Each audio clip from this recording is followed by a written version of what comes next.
सबसे पहली खबर इस्लामाबाद से, जहां पर जियो टीवी के एजाज सैयद एक ब्रेकिंग न्यूज दे रहे हैं कि 18 सितंबर को अमेरिकी सदर ट्रंप एक सरकारी दौरे पर पाकिस्तान तशरीफ ला रहे हैं। जी हां, दुरुस्त सुन रहे हैं।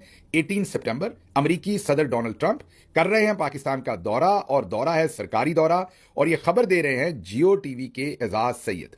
यह उनकी तीसरी ऐसी खबर है जो कंट्रोवर्शियल है या जिसके ऊपर पाकिस्तान के मीडिया के अंदर बहुत बातचीत हो रही है। बहरहाल जैसे ही यह खबर आई, पाकिस्तान के मीडिया में एक बॉम्ब शेल की तरह यह हिट हुई।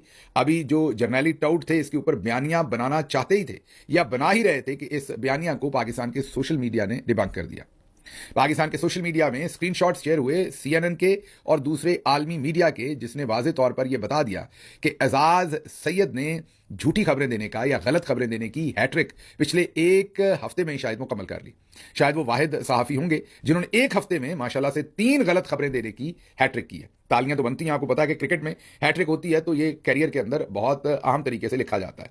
सहाफत में मैंने पहले वैसे इस तरह की हैट्रिक नहीं देखी जो एजाज सैयद साहब के साथ हुई है। लेकिन हुआ इनके साथ क्या है कि सारी जिंदगी तो लेफ्ट की सियासत करते रहे, मीन सहाफत करते रहे वैसे तो, लेकिन बताते रहे कि हम एंटी इस्टेब्लिशमेंट हैं। बाद में पर्दे खुले कि ये तो हमेशा से ही आईएसआई के लिए काम करते थे और उन्हीं के साथ मिलकर सारी इनकी सहाफत होती थी, और ये बुनियादी तौर पर एक जर्नैली टाउट है। चलें, टाउट ना कहें, जर्नैली चूही कह लें, क्योंकि सबको टाउट कहना भी मुनासिब नहीं है, दूसरे नाम भी रखने चाहिए। तो आप इन्हें जर्नैली तो नहीं है, ये बेचारे तो मेरे ख्याल किसी मेजर कर्नल के लेवल से ही ऑपरेट होते हैं, तो इनको आप कर्नैली चूही कह सकते हैं। तो इनकी ये तीसरी खबर है जो डिबंक हुई है। अब आप कहेंगे वो कैसे? पाकिस्तान के सोशल मीडिया के अंदर स्क्रीनशॉट फौरी तौर पर शेयर हुए सीएनएन और दूसरे आलमी मीडिया के, जो ये बता रहा है कि 17 सितंबर से लेके 19 सितंबर तक सदर ट्रंप जो हैं वो बर्तानिया का ऑफिशियल विजिट कर रहे हैं। जी हां, जब हम ये कहते हैं कि ऑफिशियल विजिट कर रहे हैं तो हम ये क्यों कहते हैं? मीन अनऑफिशियल भी हो सकता है विजिट। जी हां, उनका अनऑफिशियल विजिट जो है वो 25 से 29 जुलाई, जी हां, इसी महीने में 25 टू 29 जुलाई, ये जो 4-5 दिन का उनका अनऑफिशियल प्राइवेट ट्रिप है, और वो स्कॉटलैंड है। स्कॉटलैंड भी आपको पता है यूनाइटेड किंगडम का हिस्सा ही है, जो ग्लासगो और एडिनबरा वाला इलाका है। उसके इर्द गिर्द सदर ट्रंप की कुछ वहां प्रॉपर्टीज हैं, गोल्फ कोर्सेज हैं, वो उन्हीं पर छुट्टियां मनाने जाना चाह रहे हैं और अपनी प्रॉपर्टीज भी देखना चाह रहे हैं। तो 25 से 29 जुलाई तक सदर ट्रंप होंगे एक प्राइवेट निजी दौरे पर। हाँ, ये अलग बात है कि वहां पर उनकी एक गैर रस्मी मुलाकात जो है वो बर्तानिया के प्राइम मिनिस्टर के साथ होगी, लेकिन ये उनका ऑफिशियल विजिट नहीं होगा, और ये 25 से 29 जुलाई तक स्कॉटलैंड के अंदर होगा, जो उनका जाती निजी दौरा है। दूसरे लफ्जों में आप ये कह सकते हैं कि ये सदर ट्रंप की मौसम गर्मा की छुट्टियां हैं। हो सकता है वो इससे ज्यादा छुट्टियां भी बनाएं, लेकिन लग रहा है कि यही एक छुट्टियों की ब्रेक है जो 4-5 दिन की वो लेंगे, और उसके लिए वो स्कॉटलैंड जा रहे हैं। अब जो 17 से 19 सितंबर है वो इसलिए भी अहम है कि इस दफा दोनों पार्टीज बचना चाह रही थी कि सदर ट्रंप को जो है वो तकरीर ना करनी पड़े ब्रिटिश पार्लियामेंट के साथ। शायद बर्तानिया ज्यादा बचने की कोशिश कर रहा था इससे, इसलिए जानबूझकर ऐसे दिनों में सदर ट्रंप का जो दौरा है उसको रखा गया है 17 सितंबर से 19 सितंबर, जब यूके पार्लियामेंट अपने सेशन में नहीं है, ब्रेक में है, और ताकि सदर ट्रंप जब आए तो यह सवाल ही पैदा ना हो कि उन्होंने पार्लियामेंट से खिताब क्यों नहीं किया, या बर्तानिया ने उन्हें अपनी पार्लियामेंट से खिताब करने के लिए क्यों मदऊ नहीं किया। इसलिए यह बहुत ही carefully well crafted well planned उनका विजिट है जो 17 से 19 में वो वहां होंगे। अब खुदा ही जानता है कि कहीं कोई वीगो डाला भिजवा के या किसी और तरीका वारदात से तो उनको कहीं यूके से उठा के यहां नहीं इन्होंने लाना, क्योंकि अगर सरकारी सतह पर देखें, सदर ट्रंप का कैलेंडर देखें, तो ये एजाज सैयद साहब की खबर तो यहीं पर झूठी हो जाती है, क्योंकि वो 17 से 19 को तो वो बर्तानिया के अंदर होंगे।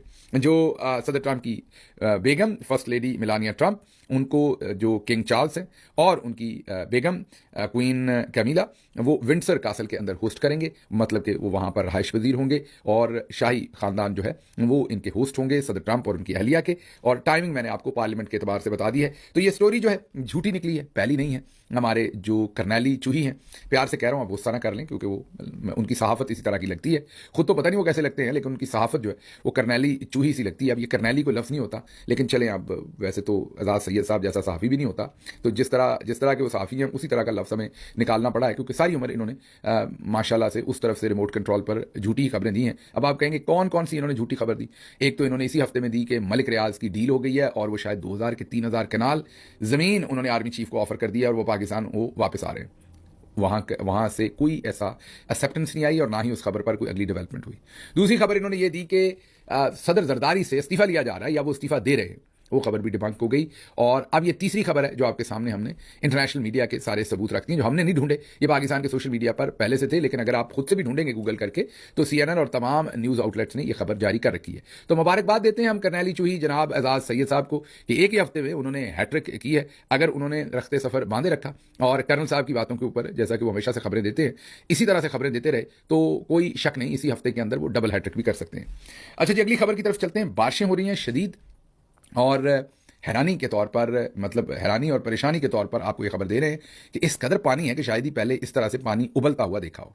मुझे तो ये लग रहा है कि जो हमारी कोताहियां हैं, कमियां हैं, शायद उनका कोई अजाब आ रहा है। लेकिन हो सकता है हमारे फील्ड मार्शल साहब इस पर भी कोई आयत सुनाएं और कहें कि इससे बड़ी तो रहमत कोई नहीं आई। बहरहाल ये जरा आप बहरिया टाउन के मनाजर देखें। पानी ऐसे लग रहा है जैसे बहरिया टाउन किसी दरिया के अंदर बना हो। यही हालात DHA के हैं, यही हालात पिंडी के मुख्तलिफ बाजारों के हैं। ये तमाम हम आपको वीडियोज स्क्रीन पर दिखा रहे हैं।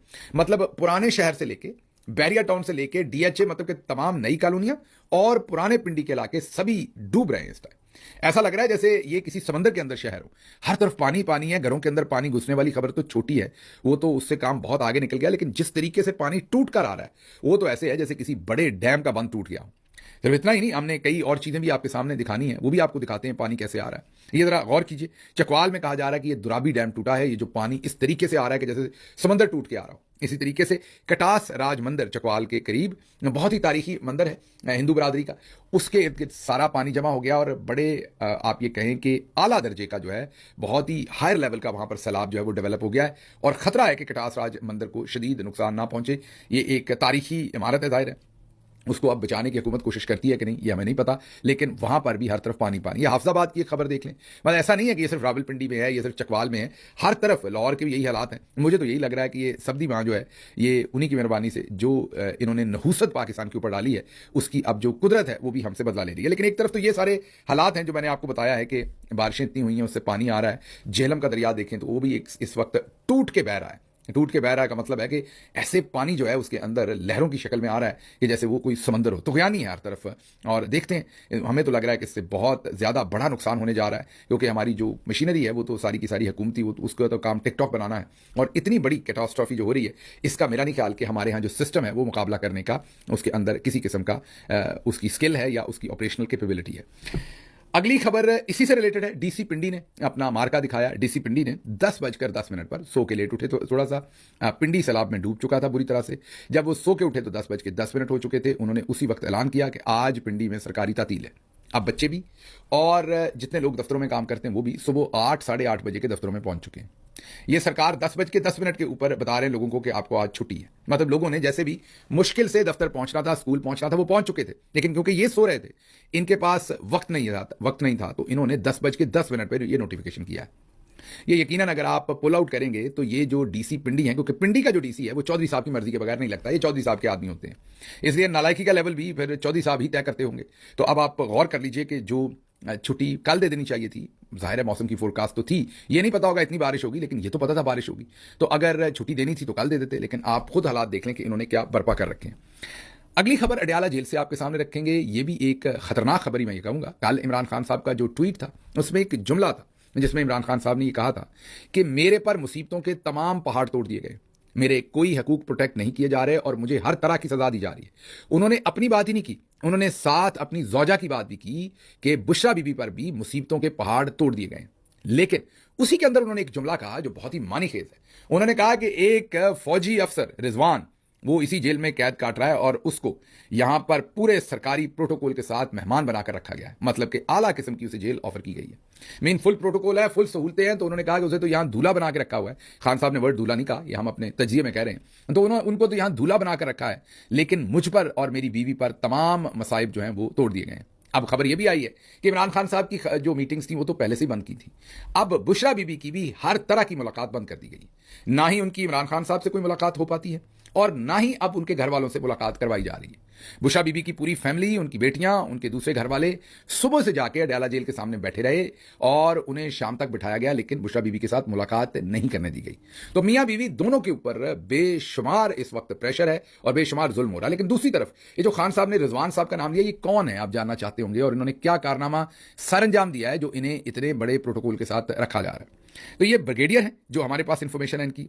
इनका नाम ब्रिगेडियर राजा रिजवान अली है। तो ये जो राजा जी हैं, इन पर इल्जाम है कि इन्होंने पाकिस्तान के जौहरी राज बेचने की कोशिश की थी और जौहरी राज बेचने के जुर्म साबित होने पर इनका मिलिट्री कोर्ट मार्शल हुआ और उसके अंदर साबित होने पर जुर्म सजाए मौत सुनाई गई थी। अब अगर कोई सिविलियन होता तो शायद उसी वक्त लटका दिया जाता, लेकिन यहां जाहिर है कोई होगा सिस्टम पूरा, उसको फॉलो करना होगा। आईएसपीआर के मुताबिक इनकी सजाए मौत पर अमल दरामद 24 नवंबर 2019 को होना था या हो चुका है, लेकिन अब यह पता चल रहा है कि इनको फांसी नहीं दी गई, ये अभी तक जिंदा है। हालांकि जो आईएसपीआर ने पाकिस्तान को बताया था वो यही था कि 24 नवंबर 2019 को इन्हें सजाए मौत दे दी जानी थी, लेकिन अब इमरान खान साहब के ट्वीट से पता चल रहा है कि रिजवान साहब तो अभी तक जिंदा है।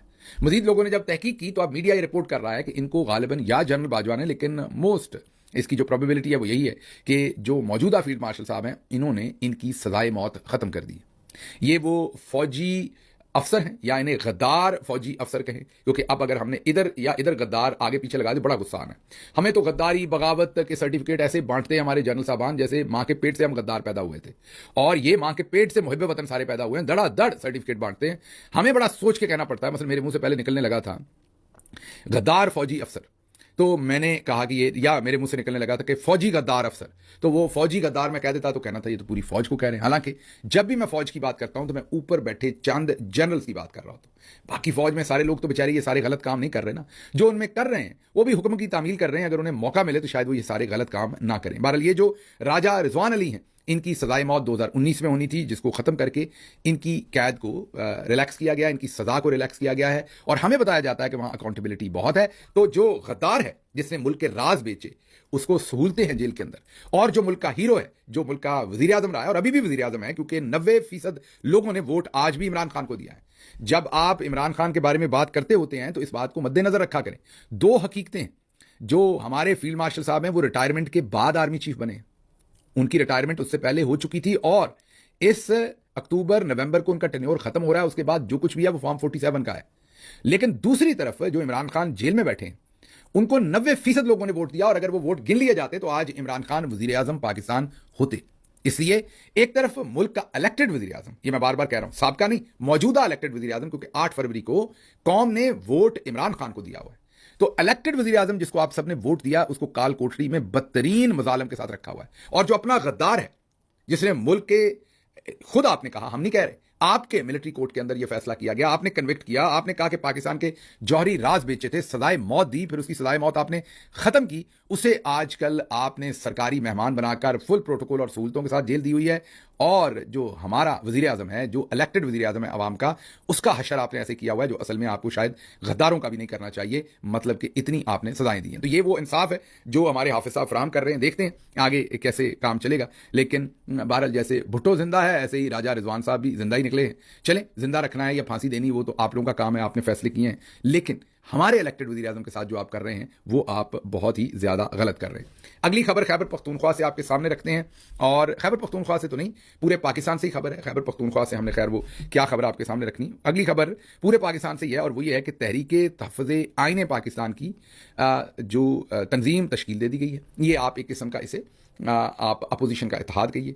अपोजिशन से आपको पता है कि जनरल ज़ियाउल हक का ज़माना हो या अयूब खान का हो या बाद में, हमेशा जो अपोजिशन जमाते हैं उनके इत्तेहाद बनते रहे, कभी MRD के नाम से, कभी किसी नाम से, कभी किसी नाम से। तो अब ये तहरीके तहफ़्फ़ुज़े आईन पाकिस्तान के तहत ये एक तंजीम तश्कील दी गई है। महमूद खान अचकज़ई इसके चेयरमैन हैं, अलामा राजा नासिर अब्बास वाइस चेयरमैन है, मुस्तफ़ा नवाज़ खोखर इसके वाइस चेयरमैन है, अख्तर मैंगल वाइस चेयरमैन है, जैन शाह वाइस चेयरमैन है, असद कैसर जनरल सेक्रेटरी हैं, असद कैसर पाकिस्तान तहरीक इंसाफ से हैं, साहबजादा अहमद रज़ा इंफॉर्मेशन सेक्रेटरी हैं, सुन्नी ये जो सुन्नी इत्तेहाद है उसमें से है, और फिर अखूनज़ादा हुसैन अहमद तर्जुमान है इसके। तो ये एक अच्छा, मैं यही कहूँगा कि एक अच्छा वेल बैलेंस्ड, ये एक बहुत ही मोतबर किस्म का पैनल भी बन गया है, ये एक अलायंस भी बन गया है, ये अपोजिशन की एक अकठ भी हो गया। अब देखते हैं कि इस प्लेटफॉर्म को अपोजिशन कैसे इस्तेमाल करती है और किस तरीके से एहतजाज या अवामी जो रिएक्शन है इस मौजूदा जाली निज़ाम के खिलाफ उसको कैसे बर्पा करती है।